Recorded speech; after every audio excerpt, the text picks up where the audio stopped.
Hi, welcome to ClaireDB TV and thank you for joining me today where I am going to show you how to make some impressive 3D cards in Cricut, more specifically the beautiful butterfly card.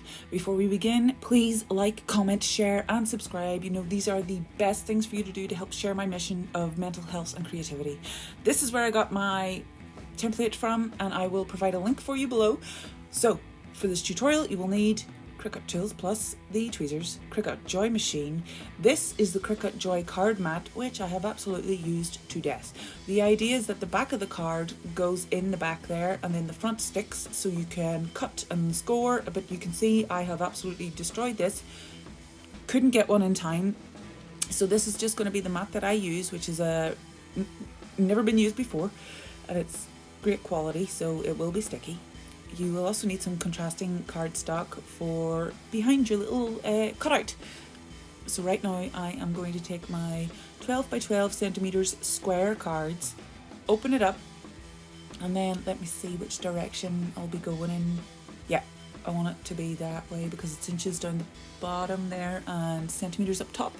So I just wanted to make sure I know my positioning perfectly to match it up whenever I am on the design space and trying to get the file ready to go.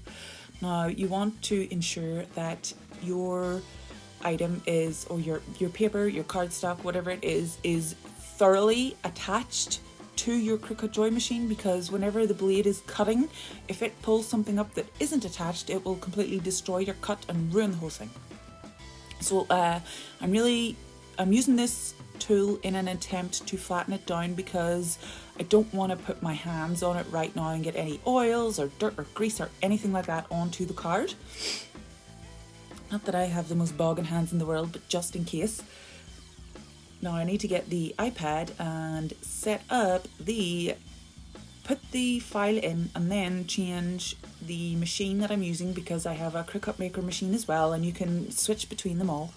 So I switched between them and then started cutting, went away and left it because it takes a little while. When I unloaded it, I started weeding and I did as much as I could on the mat. Didn't realize that my camera had stopped recording because it had gotten too big, so I apologize.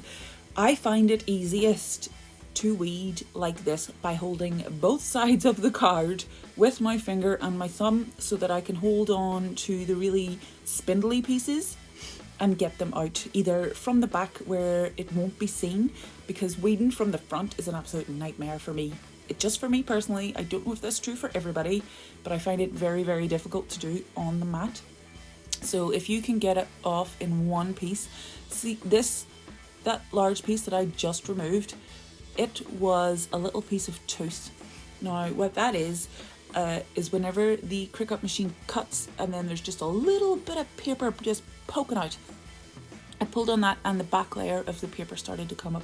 So I lifted it off because cardstock is just layered paper pressed together. In hot and cold pressing, it changes, but that's where the tooth can come from. Right now I am marking on my cardstock where the little frames are going to be, and in doing this I am ensuring that I am getting rid of all the wee teeth, and that bit where I flashed an arrow was where I had accidentally broken one of the little pieces of butterfly wing, but because it was the layered paper had just come apart, I was easily able to use the micro dots and kind of use the back of one of the Cricut tools to really get it on. And of course you could use a glue pen or something like that to reattach it because it's going to be fine point. And I had a bit of trouble getting the wee plastic off that, but it worked out okay. I was able to do it thin enough and I was able to ensure that it wouldn't affect any other part of the card. So I did all my work from the back because that is where the cardstock is gonna go over and the people receiving the card won't see these parts. So the back of your card, while you would try not to be messy, like if you do, it's not the end of the world. You do not need to rip up your card and start all over again. Repairs can occur and you can do very well. So whenever I was rubbing my fingers over that, it was because the tooth from the teeth from all the little holes that I was poking out. I had all kind of poked out of the back, so I was just rubbing it down and away, or pulling it. There we go, there's a bit more tooth coming out of there. That is probably the biggest problem you're going to have, is fighting with all those teeth. Now it's time to cut the cardstock and figure out if you've got all of the tooths and the little bits of scraggly paper out of the corners, and also just figure out if I am going to cut it where I thought I was going to cut it and where I previously marked it, or whether or not I need to add on another centimeter, not even centimeter, a couple of millimeters, because of the teeth that were stuck in the little border. So I wasn't 100% sure how it was working, but I got all the teeth out, and now this is where we are cutting up the cardstock to go in there. And I had a bit of trouble because of just my joint problems that I have. I really struggle.